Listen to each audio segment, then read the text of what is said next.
Agora chegamos ao quinto painel da semana, ainda sob o mote O Brasil tem futuro, com um novo tema, ou com um outro tema. Ser humano para quê? De novo, ouso propor que há uma questão mais profunda, muito profunda mesmo, por trás dessa pergunta. Ser humano para ser o quê? Ser humano para fazer o quê? Ser humano para agir como? No Brasil que queremos e precisamos construir para o futuro, precisamos responder essas perguntas, ou procurar construir resposta a essas perguntas, que se desdobram do ser humano para quê?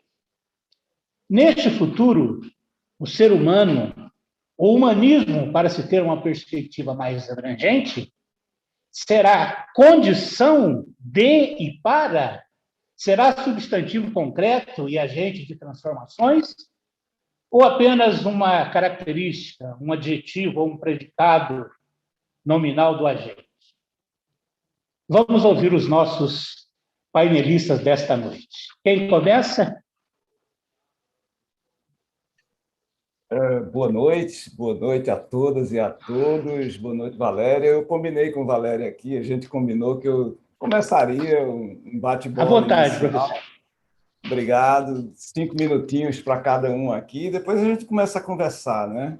Certo. Obrigado pelo convite, gente. É um enorme prazer estar com todos vocês e aqueles que nos acompanham agora e vão nos acompanhar depois no link do YouTube, né? Que isso fica registrado para sempre. Que medo! Mas, olha só, questões complexas como essa, qual o futuro do Brasil, a gente resolveu que o seguinte, nós somos pequenos e breves vetores numa resposta mais ampla e complexa, e, de minha perspectiva, eu consigo responder sobre o futuro de comunidades, de uma nação inteira e de sociedades, que, por sinal, aliás, é um conceito bastante abstrato, é muito mais difícil de responder, e eu não me sinto à altura de fazer isso.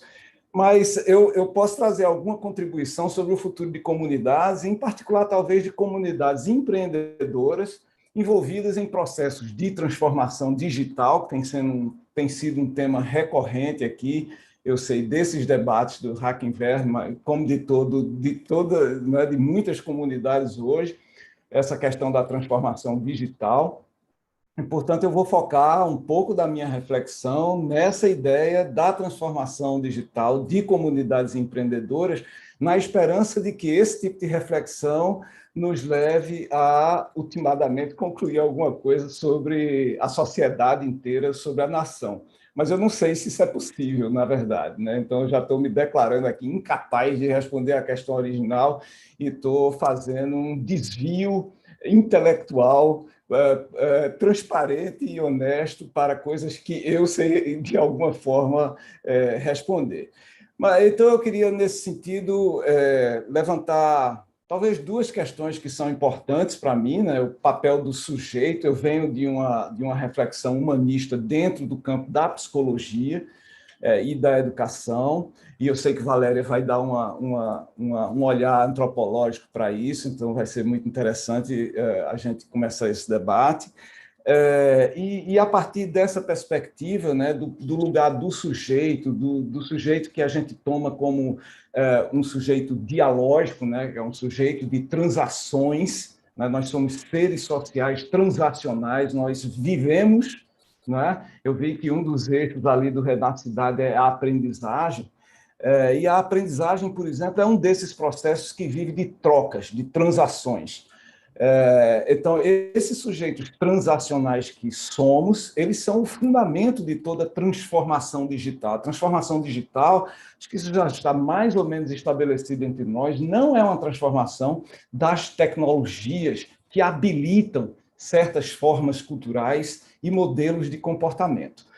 A transformação digital é uma transformação mesmo do ser humano, das pessoas, a partir de comportamentos, disposições de seus papéis sociais, de seus comportamentos dentro das organizações. É uma mudança cultural, portanto, que é habilitada, apoiada, potencializada por plataformas digitais, mas que fundamentalmente não é a transformação das tecnologias per si. Então, para mim, isso é já uma premissa fundamental para se discutir o papel do humano. Quer dizer, quando você pergunta para que o humano, na verdade, o humano ele vai servir, aspas, servir nesse caso, para realizar as transformações culturais que são o fundamento de todas as outras transformações.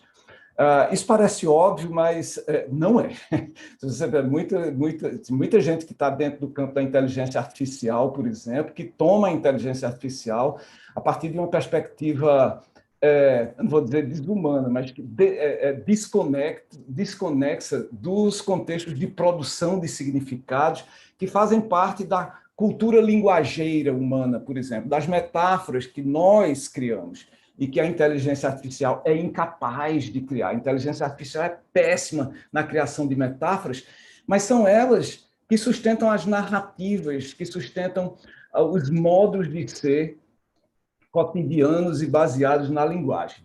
Tudo isso para dizer que, toda transformação digital ela é essencialmente uma transformação humana e, portanto, formas de liderança que são absolutamente necessárias para transitar entre esses mundos que nos levam ao futuro, eles precisam de humanos capazes de viajar no tempo, por exemplo, né? Como um exemplo de que essa é uma transformação humana. O que são humanos capazes de viajar no tempo? Eu não preciso de máquinas do tempo para fazer isso. Nós temos todos características imaginativas que, aliás, como formula o Bob Johansen, né, de um famoso instituto de futurismo, né, na Califórnia, o Institute for the Future. Ele propõe que o líder ele é essa pessoa, esse indivíduo da cultura nas organizações capaz de transitar imaginativamente para o futuro, então criar possibilidades, criar futuros possíveis, no presente, tendo em vista aqueles futuros possíveis, criar as condições para gradualmente produzir um ou mais daqueles futuros, então o que eles vai chamar de foresight, de insight, e agir neste mesmo presente para efetivamente produzir esses futuros possíveis. Então, é foresight, insight e ação, e eu chamo isso, portanto, o líder um viajante do tempo, sem máquinas do tempo, mas com essa capacidade criativa e imaginativa, essencialmente humana. Então, vai ser interessante discutir se a inteligência artificial, por exemplo, é capaz de realizar isso. Eu vou propor que não. Esses processos de significação, eles são essencialmente humanos e, portanto, a liderança que nos levará, talvez você possa tirar, né, Ivan, aspectos de como é o futuro de um país como o Brasil, porque nós precisávamos, então, ter líderes capazes de viajar no tempo para o futuro. A gente, ultimamente, tem muitos líderes capazes de viajar para o passado e nos transportar todos juntos, o que é um problema absurdamente grande, né? Então, a gente vai ter que resolver isso, por exemplo, com a educação. Aliás, talvez não é nem por exemplo, talvez essa seja a plataforma central dessa transformação que a gente precisa da criação de viajantes do tempo, é a educação. São plataformas de escola pública, democrática e mais igualitária, de qualidade e que vão criar esses viajantes do tempo. Eu acho que eu já dei os meus 5 minutos iniciais de contribuição. Eu vou passar a bola para a Valéria e a gente vai conversando sobre essas coisas difíceis. Obrigado, professor. Valéria. Obrigada. Oi, pessoal. Obrigada pelo convite, Ivan. Que delícia estar com vocês aqui, com o meu brother Luciano, José Geraldo, todo mundo que está aqui. Estou muito feliz de poder participar. Nossa, o Luciano estava falando, e de tudo que eu estava falando, alguns termos me saltaram à vista ou à imaginação. Eu fico imaginando assim, quando eu comecei a estudar antropologia, eu tenho 19 anos. Isso faz 30 anos. Então, uma das coisas que hoje eu penso e revisito muito tudo que eu estudei sobre o ser humano tem até uma música que era cantada pela Shirley Bassey, chamava History Repeating. E eu tenho visto nos últimos anos que tudo gira muito em torno do futuro, né? A palavra é futuro, futurismo, futuristas, já me falaram que eu sou futurista, tenho grande simpatia e admiração pelos futuristas, mas eu penso assim, eu acho que a gente entende muito mal o passado, porque eu vejo as pessoas tratarem muitas vezes coisas como inovação, sem conhecer história e vendo que determinados processos que estão sendo desenvolvidos estão se repetindo. Por exemplo, eu admiro muito o trabalho do Luciano, porque eu vejo ele como uma pessoa que atua na área de tecnologia, mas tem uma sensibilidade para o humano muito grande. E, às vezes, eu acho que o sentido do que é humano, ele vira muito conceitual e muito mal entendido. Gente, não tem transformação digital se não tiver gente, não tem empresa se não tiver gente, não tem computador se não tiver gente, não tem inovação, tecnologia, nem porra nenhuma se não tiver gente. Então, às vezes, eu vejo, eu já participei de discussões até onde vai a inteligência artificial e tudo mais. Poxa, nós criamos máquinas para buscar replicar o conceito de inteligência que é o nosso e que nós mesmos não entendemos.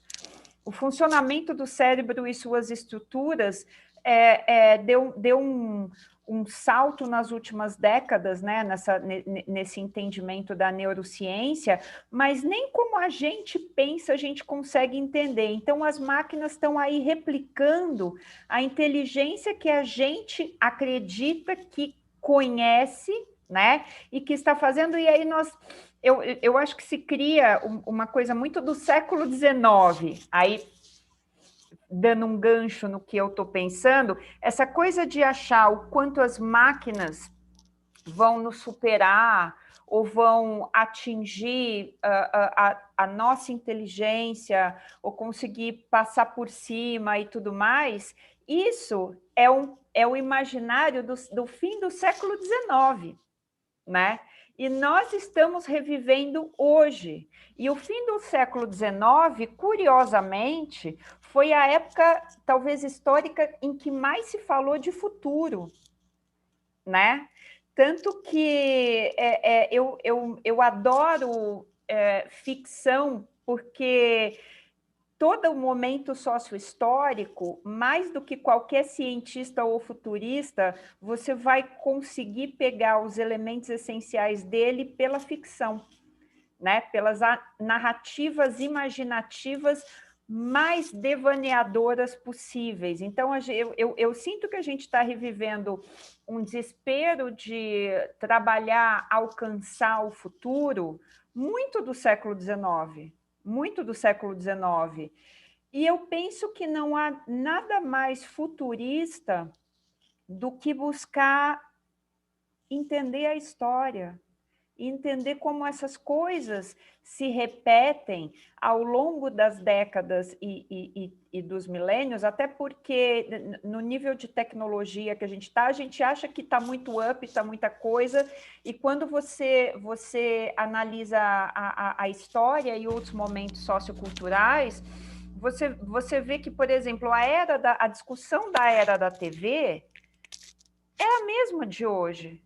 Mas as crianças estão na frente da televisão, as crianças vão emburrecer. isso é de quando? Isso é dos anos 70. Na verdade, nos Estados Unidos, essa discussão tinha nos anos 50. E hoje a gente está discutindo isso, mas as crianças vão emburrecer.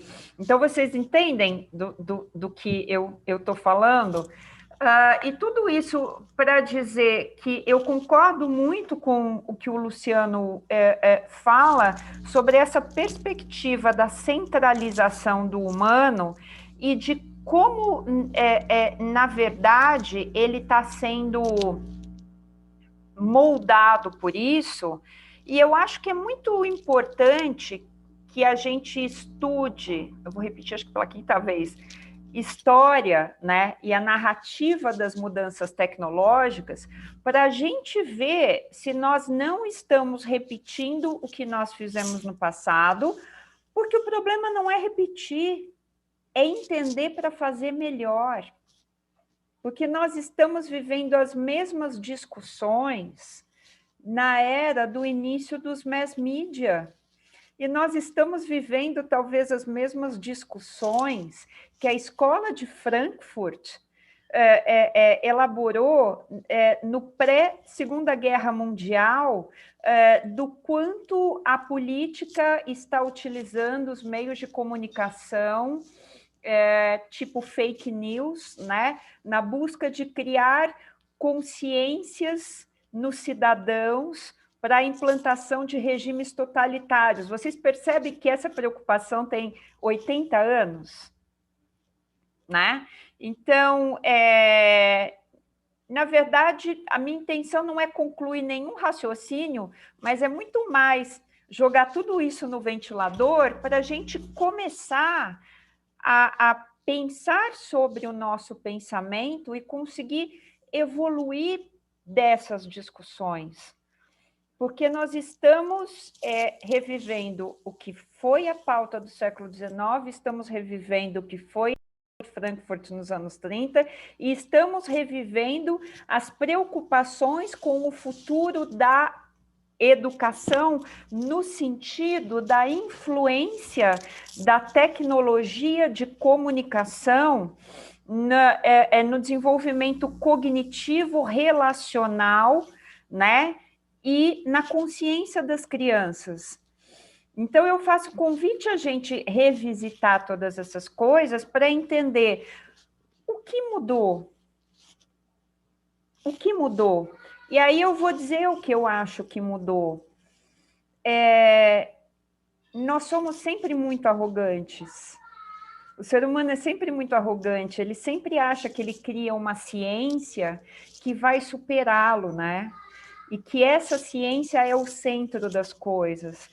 Mas aí eu trago o pensamento de Heidegger, que que a tecnologia é ontológica, ela é parte da estrutura humana de se relacionar com o mundo. Então, talvez fosse o fosse o momento da gente... mais humano do que isso, meu bebê está chorando porque não quer comer.